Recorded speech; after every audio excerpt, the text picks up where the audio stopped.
La cérémonie du jour d'hommage aux enseignants et enseignantes d'Haïti s'organise dans un contexte où le processus enseignement-apprentissage s'est brutalement dégradé à cause justement de la violence des gangs armés sévissant de manière aveugle à travers les départements de l'Ouest, Artibonite et du Centre, ce qui laisse sur le pavé plusieurs milliers d'élèves et de jeunes allant du préscolaire aux universités, créant pour le gouvernement de la République l'urgence d'agir dans un contexte national marqué par la raréfaction des ressources.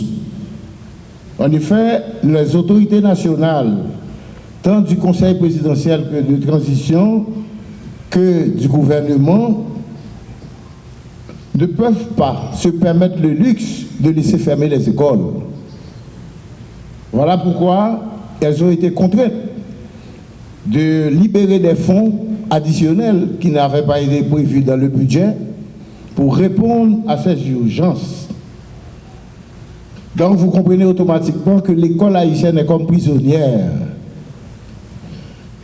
Et elle est prisonnière de cet ordre de désordre et de chaos, prisonnière aussi de certains acteurs qui agissent dans l'ombre, qui refusent à ce que l'école redevienne ce qu'elle fut du temps où moi-même j'ai été élève.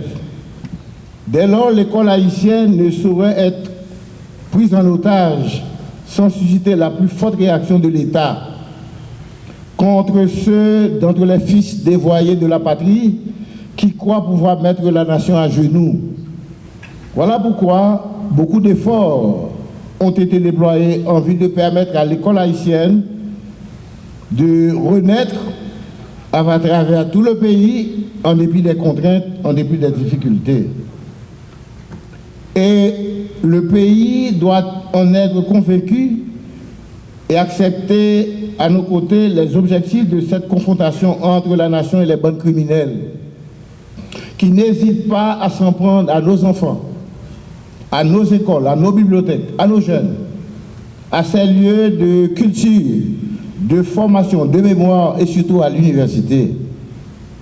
Bien que pour l'Université d'État d'Haïti, les 11 entités, les 11 du département de l'Ouest ont été attaquées. L'école normale brûlée, incendiée, la faculté de médecine, faculté de droit. Cela dit, il n'est pas nécessaire de rappeler ici que l'éducation, qui est un bien commun, doit être accessible à tous les enfants du pays, qu'ils soient de la ville ou du monde rural. Elle ne saurait être l'apanage de quelques-uns, ni être réservée à une minorité, ni non plus être prise en otage par un quelconque clan ou groupe.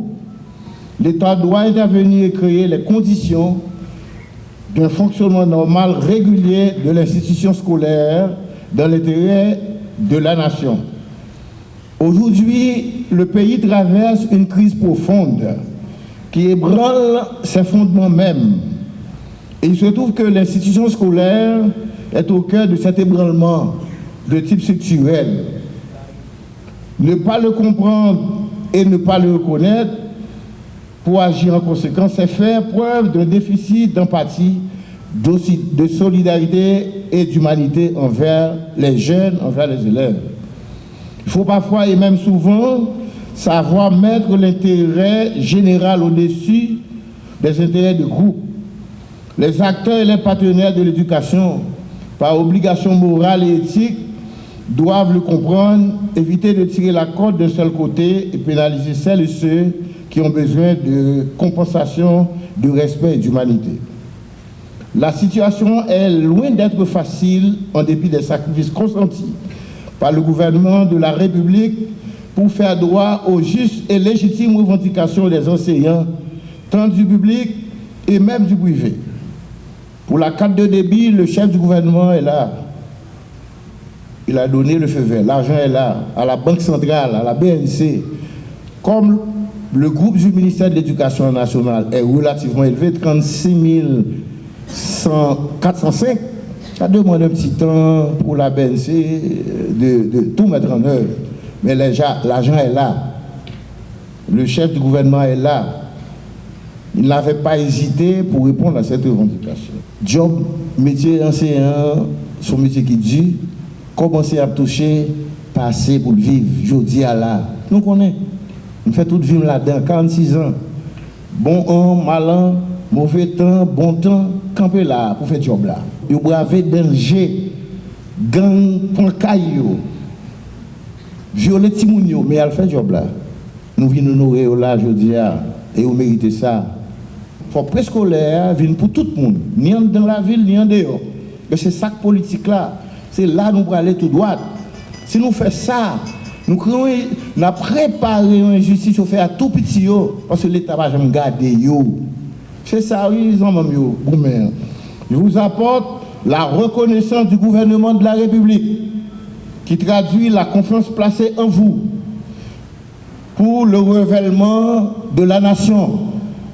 Mesdames, Messieurs, les nominés du jour, vous avez consacré votre vie, vos talents, vos capacités à former, à éduquer, à instruire.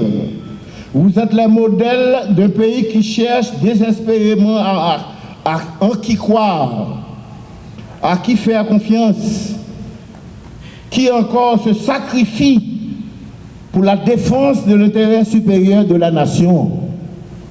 Votre carrière dans le métier a été et est encore tout ce modèle-là. Aussi, voudrais-je demander à toute l'assistance de se mettre debout pour saluer les valeureux professeurs qui sont dans la salle.